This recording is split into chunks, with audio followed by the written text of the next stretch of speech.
Welcome. I'm J. Michael Silver, and this is Foundational Steps, the show where I talk with people about the choices they've made in the past to get where they are in life. In this episode, I'm talking with Sydney Seligman. Finance, real estate, acting, and production are some of the areas that Sydney has been successful in. Sydney is one of those people that has something extra to his presence. In this episode, we find out what centers him and some interesting stories that reveal his many dimensions. Links for Sydney and timestamps for everything that came up are in the show notes. Please leave a comment or review. I'd love to hear your thoughts. Don't forget to check out our affiliate links. There might be something of interest to you. Enjoy our conversation.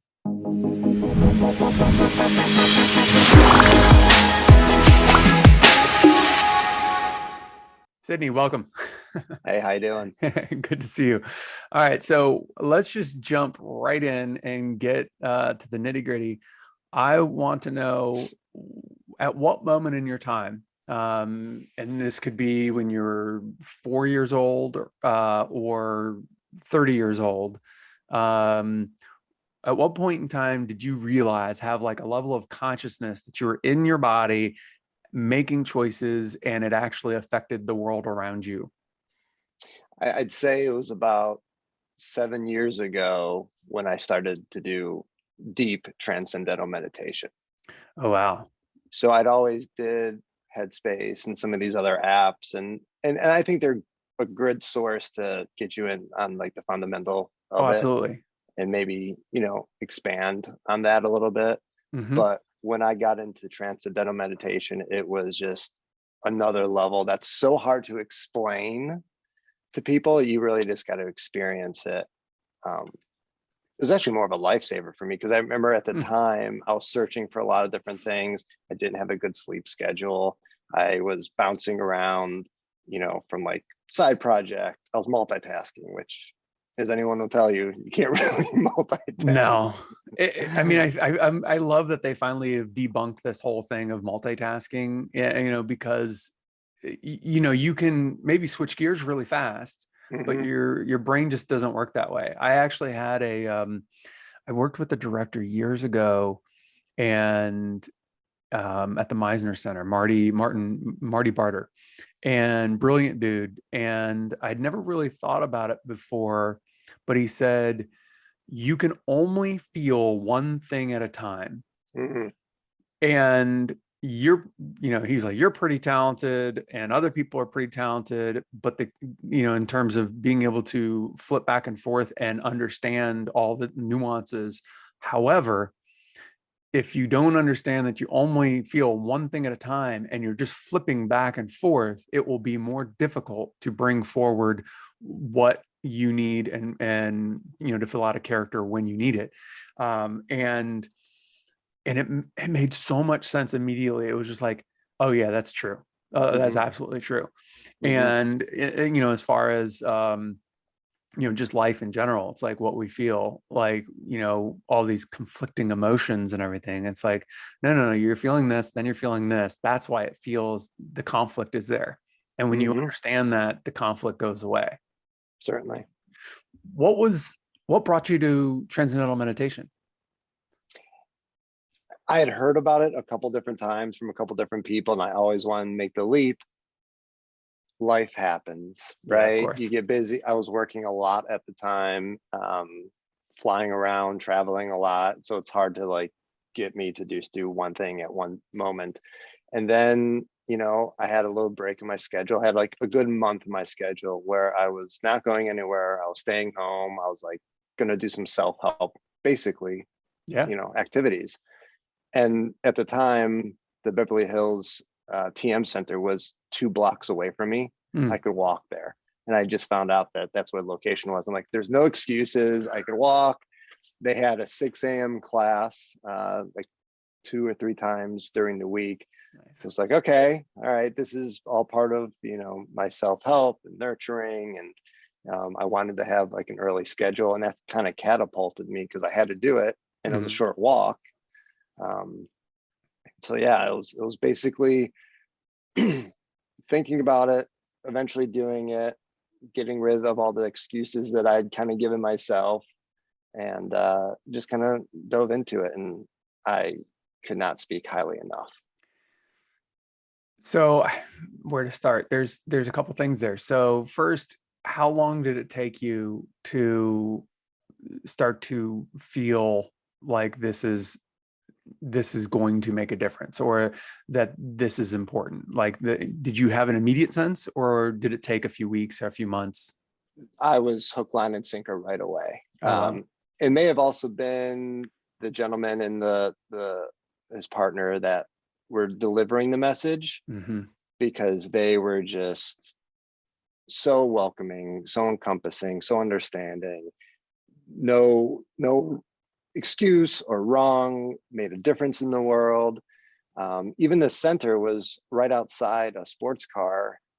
I don't know if it was a repair shop or what, but like Yeah. randomly you'd hear these loud Ferraris and Lamborghinis are Right. roaring by in the middle of your meditation. And he would just simply say something comes in and then it goes out. So Absolutely. within that second, it's not even a big deal anymore. And that's actually helped me a lot with work, because no matter what your job is, certain things are going to pop up nonstop. Yeah. Good things, bad things. Even the good things, they can derail you for the rest of your day because you have Oh, so much absolutely. excitement. And that's like, how do you get back to focus type of thing. But I think and that's something I think about all the time, where those exotic cars roaring by, if something like that can take you out, then it's actually your choice to get your mind right back in. Well, God, there was someone I heard speak years ago. They were talking about habits, and they made the statement that once you know you have a habit, shaking your leg, or whatever, it's no longer a habit; it's a choice, Mm-hmm, because now you know you're doing it. And I'm like, that is mm-hmm. so awesome. I was like, that is so simple, so like direct. Like it's just the perfect kind of succinct message. um I do think that it's so important where you get the message from, Mm-hmm. like, and once you start hearing the message, you can listen to a Metallica song and get the message, you know what I mean? Certainly. Or anywhere else. I feel like it's all around us at all times, and whatever your entry point is your entry point, and that's when you're ready, to get the message. Now, Transcendental TM is notoriously, or used to be notoriously expensive. Mm-hmm. Is it still crazy expensive? So that was one of the first roadblocks for me. Mm, And then I was watching an episode of, I want to say Lost, but it wasn't Lost. It was a newer Walking Dead, and I okay. saw a good friend of mine who I'd had a lot of different classes with earlier in our lives together on the show, and I'm like, I haven't seen Locke in so long, so I texted Locke and I'm like, hey, what's going on? We met up for lunch, and he told me how he was in TM. And I was like, oh, I almost got into it a couple different times. And he's like, you got to reach back out, because they brought down their prices significantly.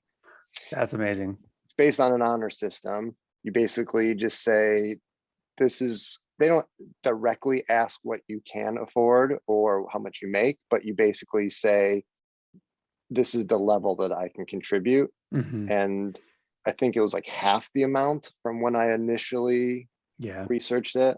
And at that point, I was like, okay, because I was already paying for the yearly subscriptions to all the different meditation apps. So Yep. what's the difference after Yeah. like 3-4 years? It's all the same. It's one of the things that's always frustrated me. Like, I mean, we talked about this a little bit before we started recording. Hopefully, this podcast is available, on YouTube for free, on all the podcast platforms for free. So, you know, the barrier of entry should not be so high that it stops you. Mm-hmm. And the only true barrier of entry is ourselves, right?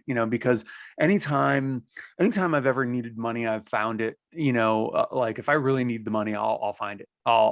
Someone will loan it to me. I'll win it. I'll all of a sudden get a job. Like, it always works out, no matter what my financial situation is. And doesn't mean that I won't stress about it sometimes. Mm-hmm.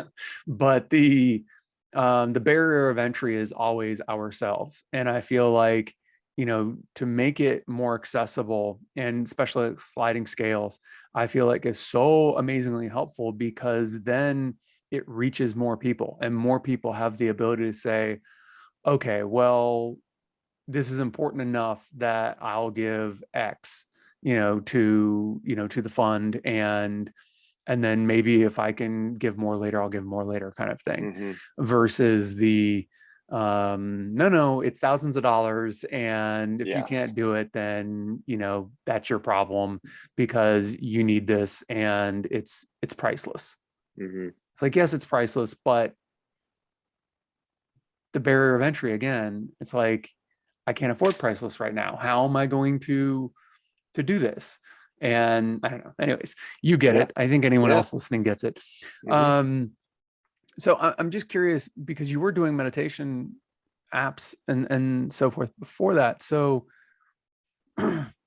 even though you think of TM as your first real kind of awakening into your body, and like, the choices you're making, you must have had a softer entry at an earlier time that Mm-hmm. opened you to TM. So I'm curious, what were some of the softer entries, some of the kind of, sinking into your body, into this kind of consciousness earlier on in your life, that made it possible for you then to go and find TM? Because I think that might be important to understand how you got to where you're at, because TM can be a big, because it's so foreign for most people. Right. Um, and having a mantra and being given a mantra, like, it's very Mm-hmm. esoteric, and it's Mm-hmm. it's very, ephemeral. So what were some of the things that happened earlier on in your life that, made it easier to warm up to that? I'd say the biggest thing prior to TM, which is what got me into meditation at first, was definitely getting into acting and acting classes. Yeah. Specifically, Steve Braun, who, he's an LA coach and a former actor, and overall amazing human being. And he not only did he introduce me into meditation in general and opened me up spiritually, Hmm. got me in touch with my body, just made me a better human. Yeah, that's awesome. Just being around him and hearing him talk, and whether it was diagnosing a scene or just talking about life or whatever's going on in the news, he always just had a really eye-opening point of view that you just left like feeling lighter and better and more aware, um, not only about yourself but just like the world around you. Yeah, I love that. Yeah.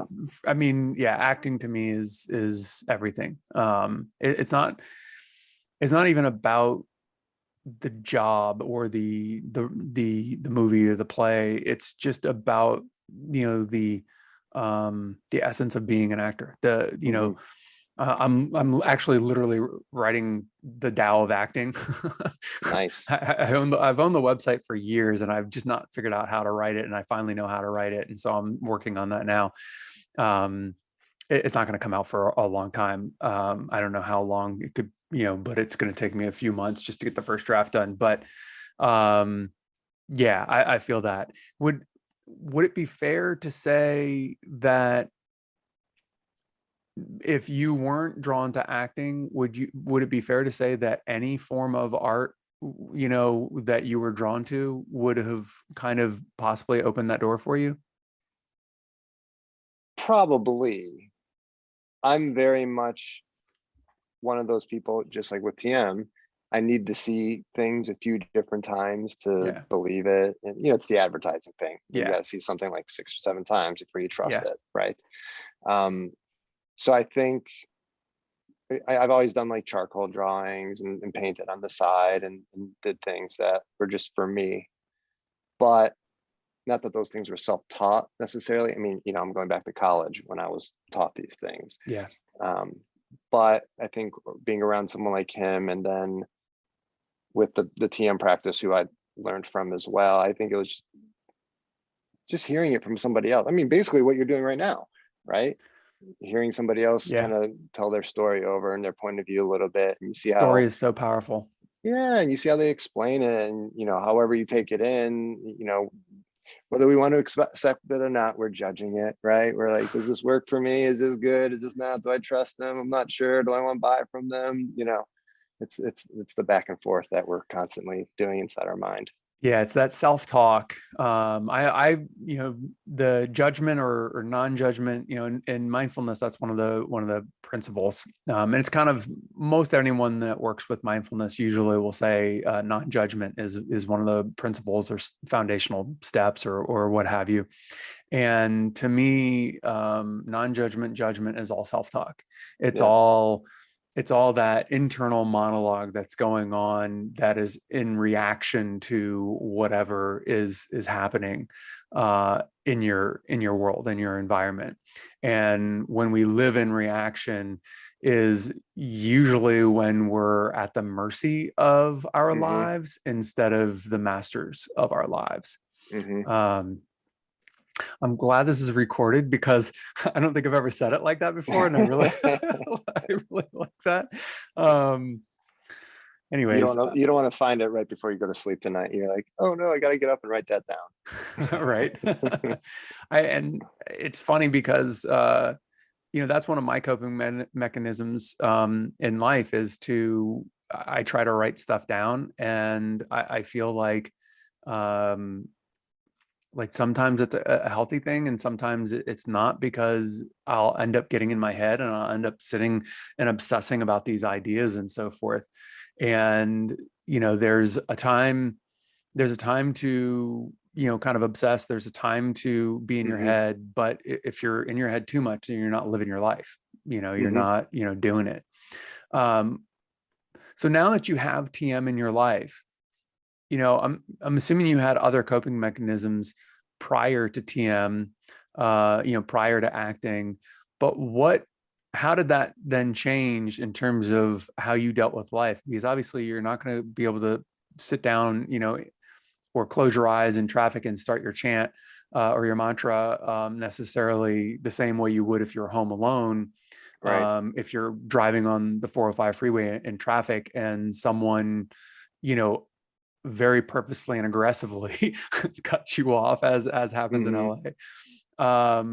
So what are some of your coping mechanisms before and after, and how do you engage that in a very um, organic way into your life to make your life easier and less stressful? Well, prior to TM or meditation in general, my coping mechanisms were always physical. So running, Mm-hmm. getting at least like a 5 mile run in to get that runner's high type of thing, going to Yeah. the gym regularly, yoga. It's always been a physical thing for me. Um, Fast forward to now. So when I do TM, I do twice a day, 20 minutes each, pretty much Okay. right when I wake up, and then somewhere around noon, pretty much right after I eat lunch, because there's always that lunch lull. Mm-hmm. And when I do that twice a day, it really sets me up for like the next 4 or 5 hours. Nice. So what you were saying with someone cutting you off, for example, there's also that really good YouTube video. I could send it to you. You've probably seen it, where like the two fish start in a bowl of water and they look at each other and they're like, "How's the water?" And the other fish is like, "What's water?" Yeah. Yeah. So and then that's actually something that I think about a lot, especially when driving. Nice. Um, is you just never know what that other person's day is looking like. You don't know what they just found out. You don't know why they're in a rush. I think a lot of times we default and it's like, oh, they're crazy or they're drunk or whatever it is. But sometimes there's an emergency. Sometimes, they're not feeling good. Yep. So I think with my acting background and TM as well, it's really so much about putting yourself in the other person, having some empathy, or at least forming some sort of empathy, as Yeah. opposed to jumping right to the negative initially. Yeah, I think that's awesome. I used to create stories in my head because I was always writing, and as you know, I would end up in my head a lot. And so if if I felt myself, if I kind of had that awareness where things were coming up, I would start writing a story about what was going on for them, and what they're going through.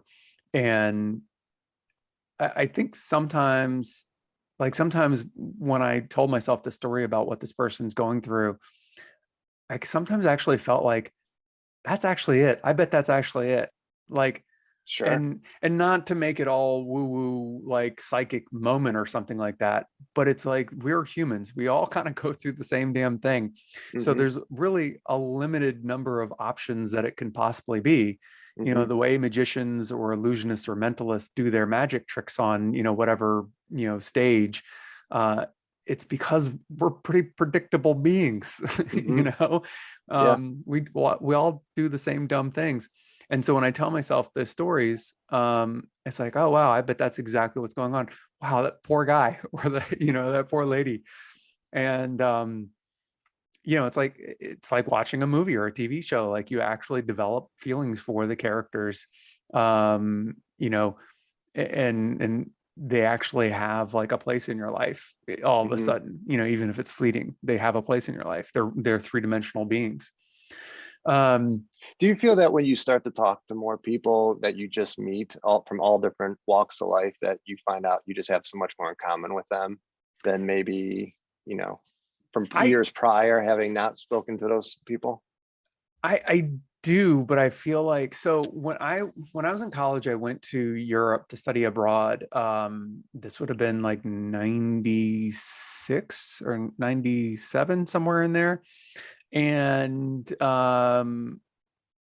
the weirdest thing happened. Everywhere I went, I saw people I knew. Now, Mm-hmm. I quickly realized, oh, that's not John, that's not Bethany, that's not whoever. But I saw these people walking and talking with, their friends or family or whatever. And I'm like, I know this person. Yeah. And it was almost like I was hallucinating, or having some sort of weird psychedelic, kind of episode where I was going back in time, to when I interacted with these people and seeing that interaction with two other people. Hmm. And um, that kind of sent me on a lifelong trip, to an extent of, thinking about, these interactions we have. And, you know, I think that, you know, if you have an issue with your father, all of a sudden when you're arguing with someone, you're not arguing with them, you're arguing with Oh, your father. You know what I mean? certainly. Certainly. And like, I don't think we ever have any competition other than ourselves. Hmm. The only competitor that we have is ourselves, and we either fail to see that, and so we make it about the other person, or we are able to see that and realize that, oh, this is from this time of my life that I didn't feel seen, I didn't feel heard, or I was hurt by this for whatever reason. And I almost said this earlier, and I've said, I think this has come up a number of times, but and it's in my like little trailer for the show. Um, all the world's a stage. All the men and women are merely players. Hmm. Shakespeare's words to me are the modern simulation theory conversation. Mm. Like, and it's found in ancient Egypt, it's found in indigenous cultures in South America and North America. Like this idea of a dream, this idea that this is all an illusion, or now with the Matrix movie being so prevalent, simulation Hmm. theory, Hmm. or game theory. And each person is a universe, in my mind, is a universe unto themselves. And the universe that I live in is trying to model, all of the different possibilities of my own personality, all of the possibilities of, where I come from, where I'm going, aka ancestors and offspring, I guess was the opposite of ancestors, children. And so I am trying to create my entire, everything up and down. And when I interact with you or I interact with someone else, I'm seeing them process all of their possibilities. Sure. And I think it's getting so philosophical and esoteric. I think our identities, my working hypothesis is that our identities are what we create in order to have a starting place to have a conversation. Right. And our ego, as it's been coined by Freud, is our warrior that's trying to protect our identity because it's what we're most comfortable with, and it's the easiest starting point to have any conversation or any interaction. And so the problems arise when our ego is unchecked and isn't reined in, because that's where we stop our growth, and that's where we get overly defensive or end up in survival mode for how we're challenged, and we don't have an opportunity to expand our identity. But that's I think what it all boils down to. The gloves come off. The gloves come off, yeah. And if we, in my mind, if we are in full recognition and understanding of, which is now like there's different psychological systems that are coming out that are saying this is, our best models now, like IFS, internal family systems. And there's another book by James Fadiman and Jordan Gruber. Jordan I've actually had on the show. And it's called Symphony of Selves. So there's slightly different ways of coming at that same idea. Shakespeare talks about it, and there's plenty of other. Clive Barker, one of my favorite writers, he talks about our true selves, in the movie Hellraiser, which is being remade evidently, our true selves. And but we have to be willing to some extent, metaphorically, be absolutely naked and bare to really find out what that is, which I think can only be truly found through artistic expression. And then it can be modified and fit for being a doctor, for being a lawyer, for being a mechanic, for being, a janitor or whatever. And then we can be the best version of those things, possible. Indeed. Yeah, it's a full circle. You got to start, leave it, expand, learn from it, look back, and then you can come back to it and be like, oh, okay, that's where I was. I can let that go in certain times. That way I'm not honking that horn 24/7 on the road. Yeah. Yeah, it's so true. And also to give ourselves a break, because just because we have a practice for years or longer doesn't mean we're still not going to feel what we feel. And we got to deal with that as it happens when it happens, and give ourselves a break on that. So now that you've been doing TM for years, and to do it twice a day, 20 minutes a day, that's a strong practice. That's a really strong practice. And so how does exercise or your other former activities and outlets for coping, how do they now play into your life? And has your relationship with running, for that runner's high, has that completely changed, or is it still what it is? It's just different from TM. I'd say the running portion is the same. It actually hasn't changed. But certainly, as far as yoga, because yoga and TM are so closely related. Yeah. That's definitely gone to higher levels, where it wasn't as if I wasn't trying initially with yoga to the level that I am now. But when you're in the pose and your hamstrings are tight, or you're just not that flexible, or you have an issue, whatever it is, your psoas is hurting that day, sometimes you just don't let go enough to push yourself, or you don't have your mind in the right space that you can just release and sit into the pose and enjoy it and relax a little bit. Now it's gotten to the point almost, and I keep going back to that exotic story or exotic car story, right? Right. Something negative can come in for a second, but it's your choice, as you said, to just let it go. Same thing with yoga. Like I've been able to get, and I've not for years, I've been anti-flexible. Like it just wasn't working perpetually, could not touch my toes or anything like that.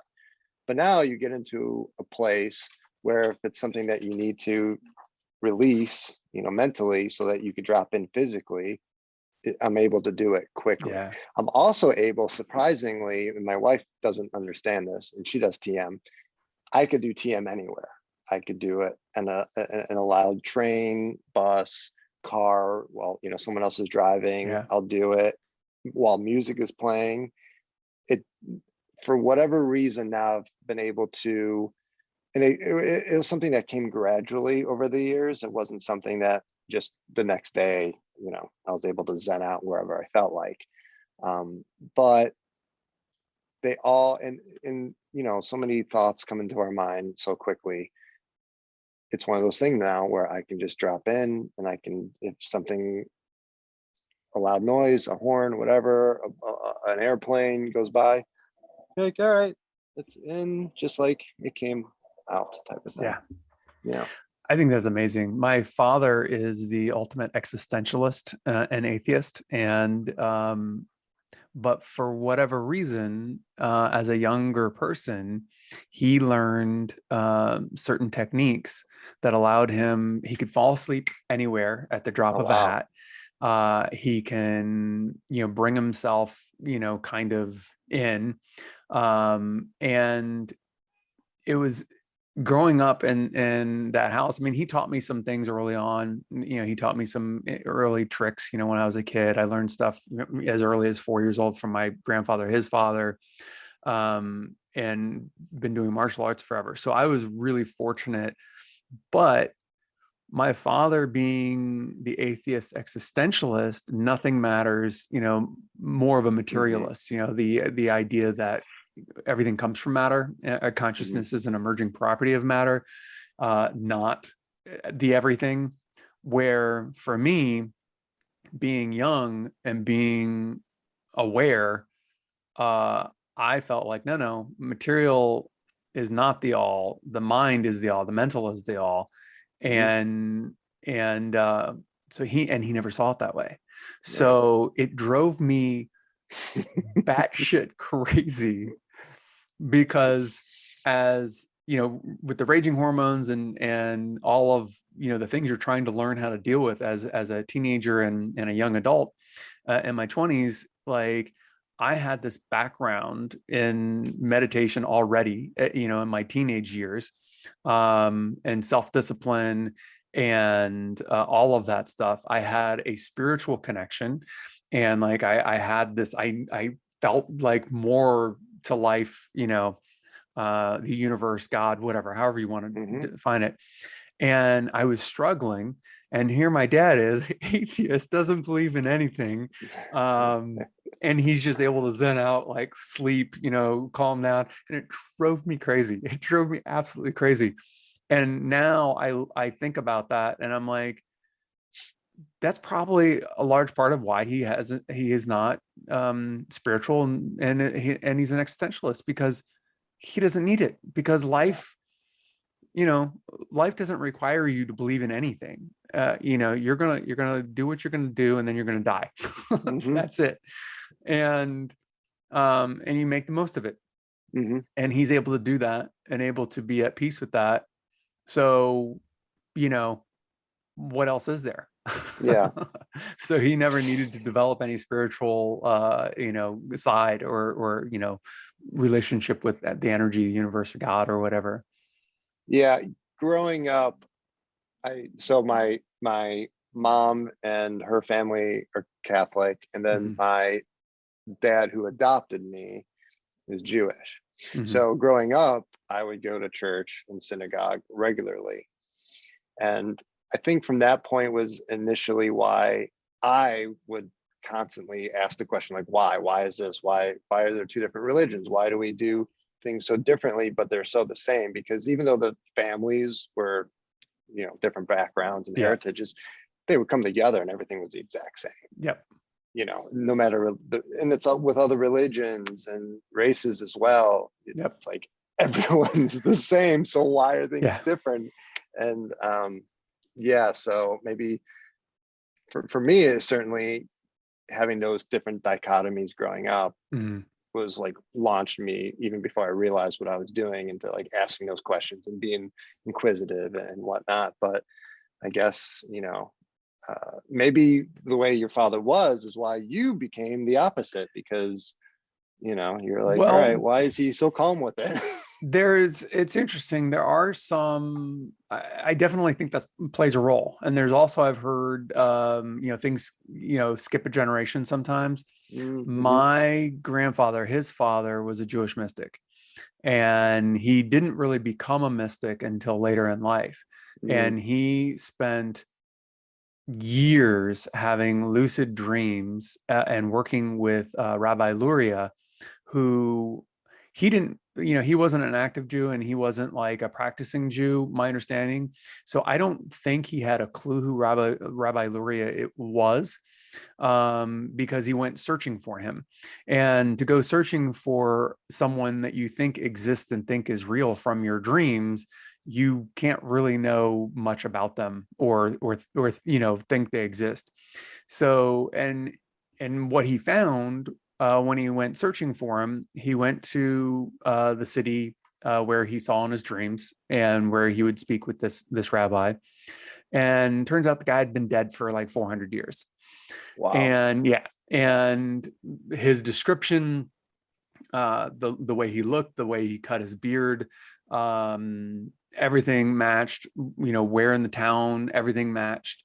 There's more to the story, and it gets weirder and longer, but another time. Mm-hmm. But the key is this changed his entire outlook on life, Mm-hmm. because he was having these recurring dreams, these lucid dreams where he's very knew like he was in this other kind of place Mm-hmm. and knew he was in this other country.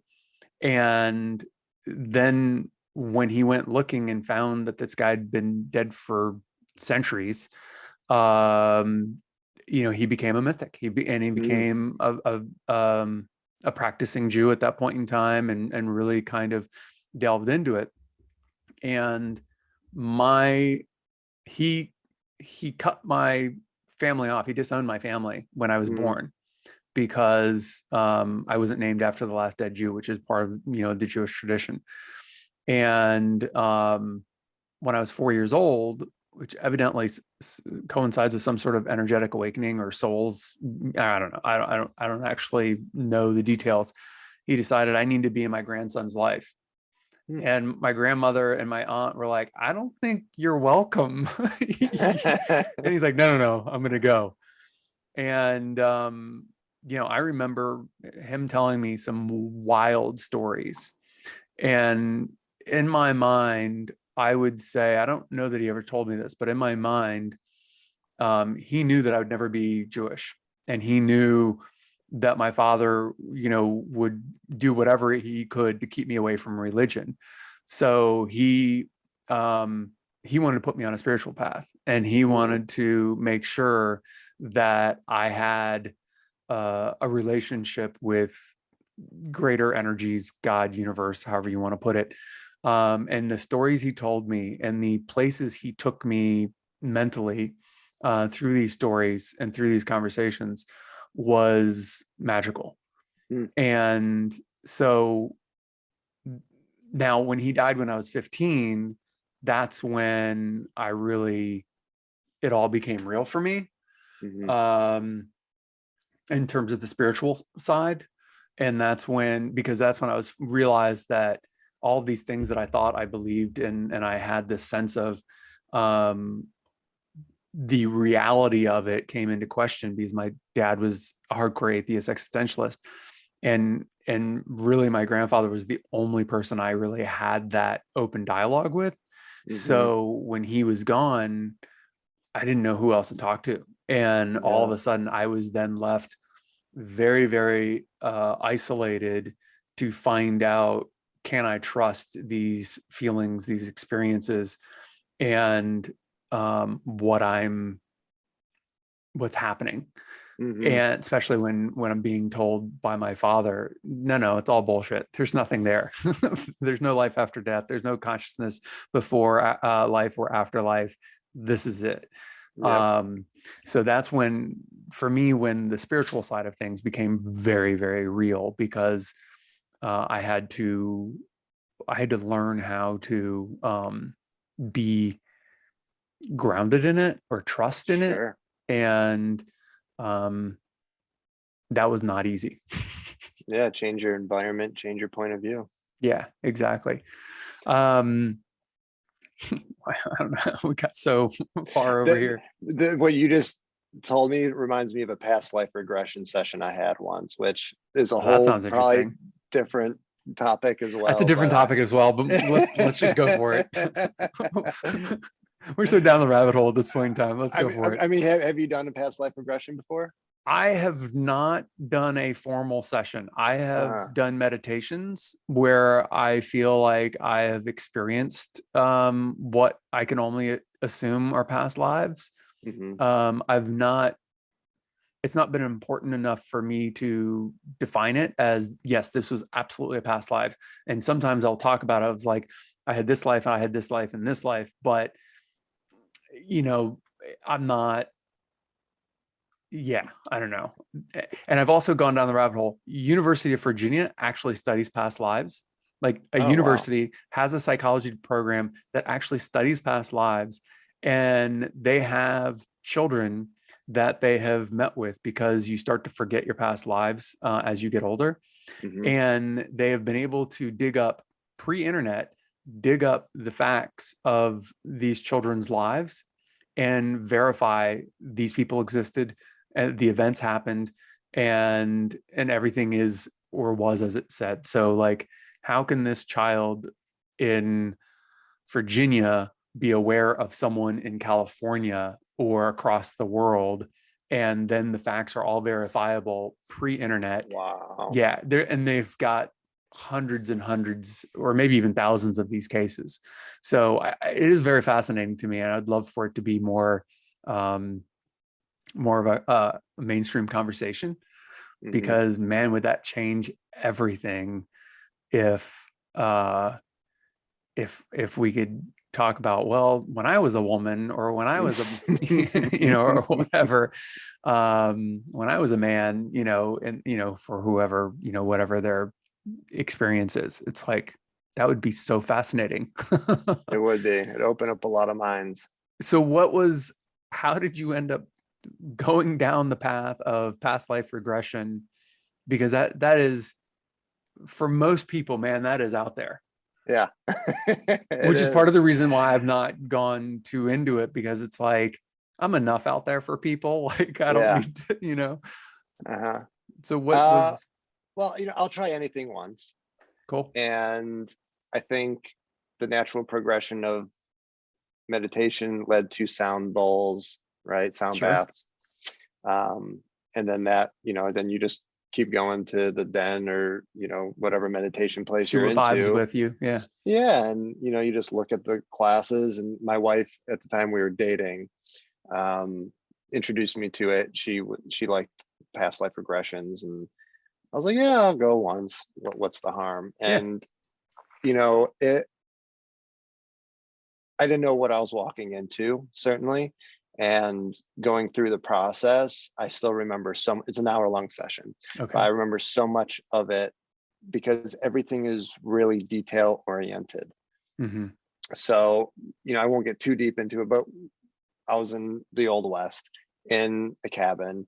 I remember, the stove that was there where you had to load in the firewood to turn it on. I remember the kettle. I remember the color of the kettle. I remember all these different things.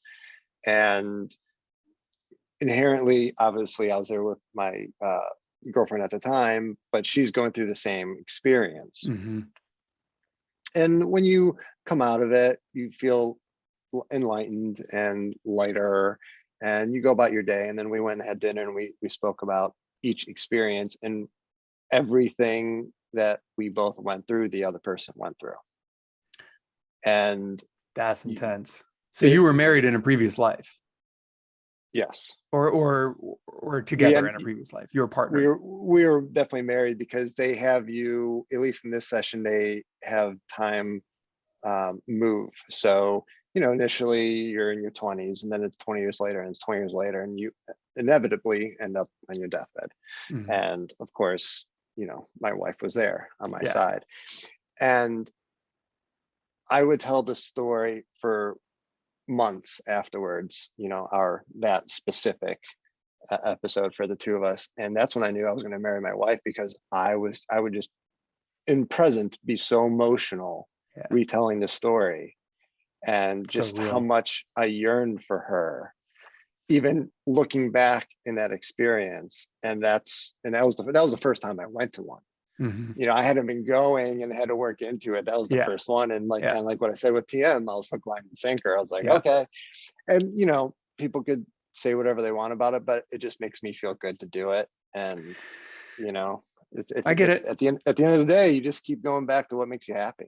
I think at some point in time, I will probably go down that path more seriously, because it does interest me. And like I said, I think how fascinating would it be if the conversations we had and our position in life and empathy would be totally changed if we had a greater understanding of our past experiences.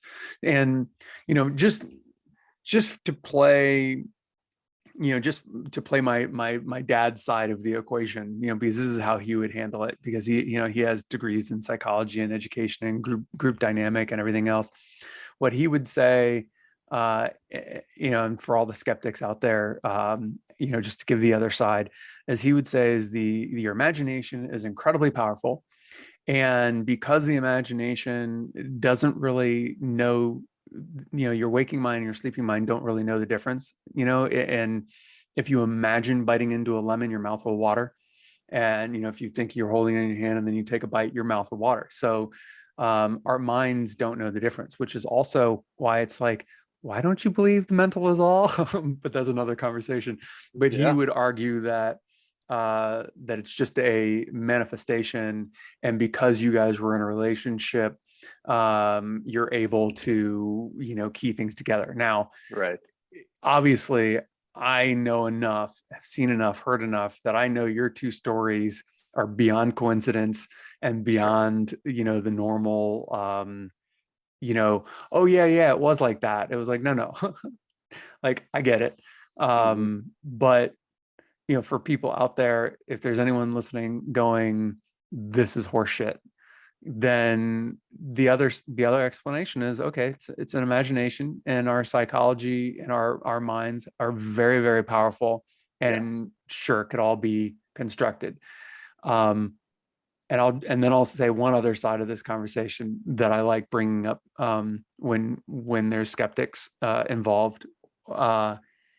Physics basically says time is relative, and there are multiple dimensions, and there is a possibility that we can live multiple lives at the same time, and based on modern physics. And we don't understand how to reverse the stream of time at this point in time, or look backwards in any other way other than what we call memories.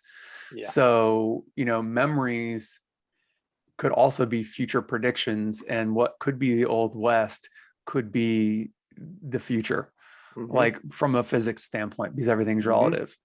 And then there's well, as long as we're going there's also a psychedelic approach to this conversation. So because they know when taking psychedelics, LSD and mushrooms, psilocybin. There's also a phenomenon where they call it shared hallucinations. And they know that two people can have the exact, or multiple people, groups of people can have a shared hallucination. There's also group hypnosis, and there's also other theories around other things.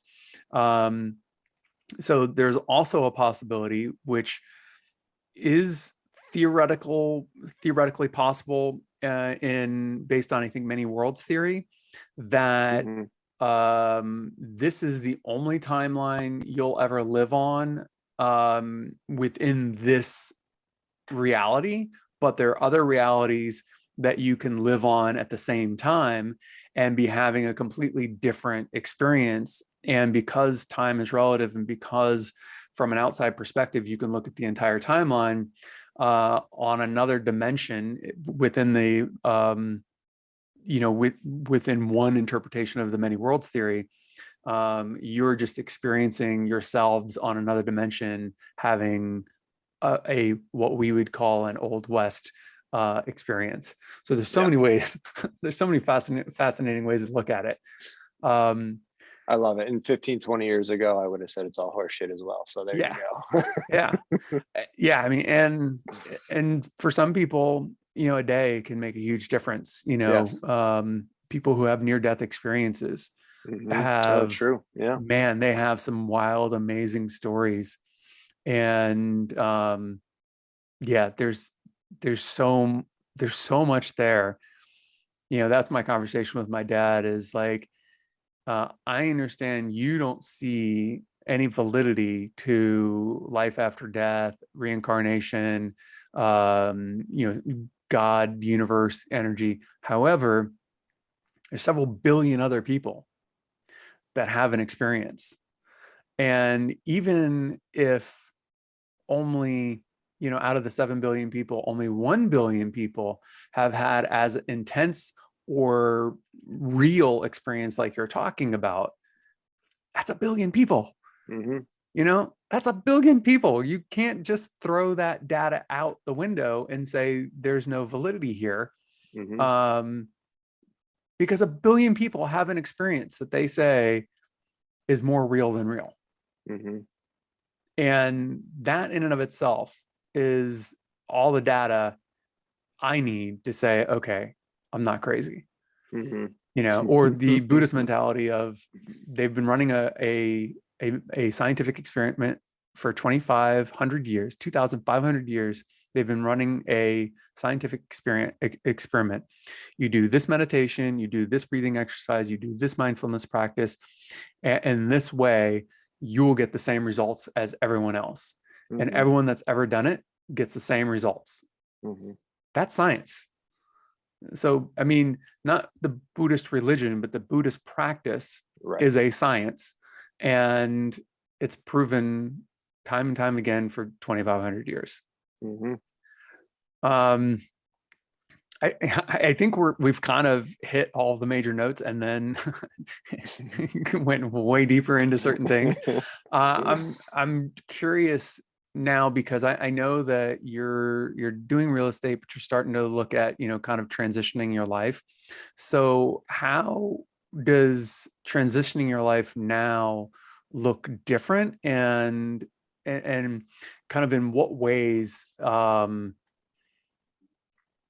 I don't even know, like under other conversations, because we've gone so deep into the, transcendental meditation, past lives, the kind of experience of being and not being, I think maybe it's going to be obvious what your answer is, but just, I guess, go down the train of kind of where your head's at, where your practice is at as you're transitioning, and how it's easier, different, or what have you. It's much easier. I mean, any transition I've had in the past, it was definitely been a scary moment, because all the doubt starts to creep into your mind. How am I going to pay a bill? How am I going to live? How am I going to be able, like, who am I going to hang out with? And then you can get the more finite details of, maybe it's a new job or something, and you're like, what's my commute going to be like? That's certainly a topic of conversation in LA all the time. So this, with this, what I'm going through now, I've been there, I've done it before is one way to look at it, but then there's also, I don't have as much stress and anxiety in my life as I used to. I used to have panic attacks bad, Mm. waking up middle of the night, a lot of sleepwalking, a lot of times I would just end up, I'd actually come to when I'd be at like the kitchen sink throwing water on my face. Oh, wow. So Yeah, wait, you would wake up throwing water on your face at the kitchen sink? like that's when I would realize what was going on, is when the water Wow. would hit my, like the walk there, the getting up, the turning of the faucet, none of that triggered anything. That's Um, wild. yeah.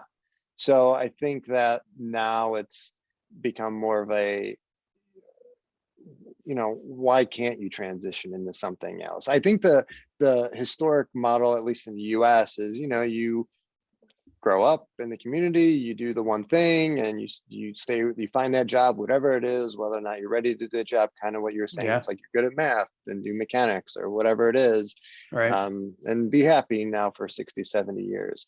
I think as artists in general, you're kind of always just wondering, what if, what if, what if, what if, what if starting a business or doing a podcast or whatever Yeah. else is a big stretch for a lot of people. But at the end of the day, you get into it. If you enjoy it, it becomes second nature. You're not actually thinking about all those like hurdles. Right. Whereas previously, everything was a hurdle for me, certainly. Because you're just like scared to fail. Yeah. And I also think that what I'm hearing is that you're not spending as much time thinking about the hurdle or examining the hurdle, so you're able to get over it easier, or just allow it to be what it is, and you'll figure it out Yeah. as you need. It is what it is. Everyone has to go through the same thing if they're Yeah. going down the same road as you. So, it's not like our society set up in a way where you can't do anything if you try, right? There's going to be boundaries that you're going to bump up against, but then you kind of just figure out how to get around those Yeah. boundaries. Um, but I think where I'm at now with things is that, all right, there's certainly a path, you know, financing always comes into play. You always have to figure that out. But and I do have a degree in finance, so maybe that's why financing doesn't scare me at all, Yeah. because it's like you just know how to do it at some point, Yeah. you know. Um, but yeah, I think ultimately it's I'm big into checklists, right? Hmm. In the morning, I love to do my to-do list, and like whatever the gratification is from crossing those things off, Yeah. which kind of goes back to the journal entries as well. It just it lightens the load for certainly. And then like I've also, even within that, I love to knock out like the low hanging fruit first, right? The easy calls, the easy emails, because Yep. then you kind of build up a sense of accomplishment, and you're in like a rhythm all of a sudden. Then you're like, oh, I only have this one task left. Yes, it's the biggest task, but I'm able to solely focus on it, knock it out quicker, Yeah. as if it was the first task I did with all these smaller things. And then you get into multitasking, and then, Yeah, I actually love doing small tasks. I love doing the dishes, taking out the trash, running to the yeah. store, getting stuff, because it makes me feel like, okay, I can accomplish stuff, and it's easy to do. Hmm. Um, where, the things that I know are going to take me longer than a half hour, I'll usually need a little bit of like mental prep. Like I'll, sit for a second, just kind of breathe it in what I'm about to do, Sure. because I know I'm going to disappear, while I'm working. Whenever, just the way I am in my focus, like, you know, the rest of the world just disappears. And Hmm. it can be a little bit scary sometimes for me, because I know if I go into something and I get focused on it, the world disappears, and I kind of feel like all of a sudden, if I'm if I if I pay attention to the fact that the world has disappeared, then all of a sudden I feel incredibly lonely. Hmm. And then I'm like, well, wait, what am I doing this for? you know so a little bit of a preparation before I go into that hyper focus gives me a great amount of safety and comfort to make it easier to Hmm. do what I'm about to do. And it's it's interesting. I've learned, and I'm curious if this is the same for you. I've learned the value of ritual. And I think this maybe is your checklists, because ritual basically creates, that safe space and for you to accomplish whatever it is that you're trying to accomplish. Because otherwise, like for me, there's that feeling of loneliness that comes up, and I'm sure it's different for everybody. But when you're hyper focused and the world disappears, like that can be a very, very scary place for a multitude of reasons. And having that ritual to prepare is makes it safe, makes it okay. Yeah, as far as real estate is concerned, I think ritual is something that I got into a place years ago where I'm just so confident in the process that, because in real estate there is no real ritual. Like things fly at you from a bunch of different, you just got to take them as they come, and they're not even the same on a case-by-case basis, and they're not necessarily something that you'll always find in a case-by-case basis. Every house has its own story. So I think that you can definitely be prepared to do the day-to-day, the ritual stuff, and that's definitely a good foundation step for me. And then it just allows me to kind of be calm and relax and just see what the day or the transaction or whatever brings, and then makes it easier to be open to whatever happens. Yeah, and I think even COVID's actually, and I hate to say it, it's actually taking me to another level on adaptability, because like that's what we all had to do at some point in the last 2 years now. I mean, I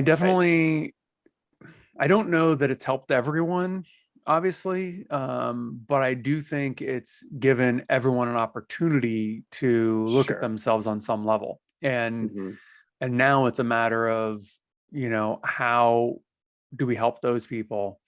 And this podcast, hopefully, will help someone and go, oh shit, I can do that. Or, I can take a minute, or I can download Headspace. Whatever their starting position is, because it's gotta start somewhere. Yeah, gotta start somewhere, and one step at a time. What's the there's two that's coming to mind. How do you eat an elephant, and how is the Grand Canyon made? And so the Grand Canyon's one drop at a time. And then how do you eat an elephant one bite at a time? Oh, that's funny. I've not heard of that. That's great. Yeah. So, do you have any closing thoughts or tips, tricks, feelings? I don't know, anything that kind of comes to your mind to kind of wrap us up for the day? I mean, I think if I was to just talk to myself 20 years ago and give myself a little bit of advice, it'd just be take things as they come. Ask questions, try to figure it out, and just try to get the other point of view and see what happens. Yeah, that other point of view is so amazing. Awesome. Don't forget to leave a comment or a review. I'd love to hear your thoughts. New episodes every Tuesday, and check us out on YouTube for short clips from each episode. Thank you. And until next time, remember, your life story is yours to write and rewrite as many times as you want.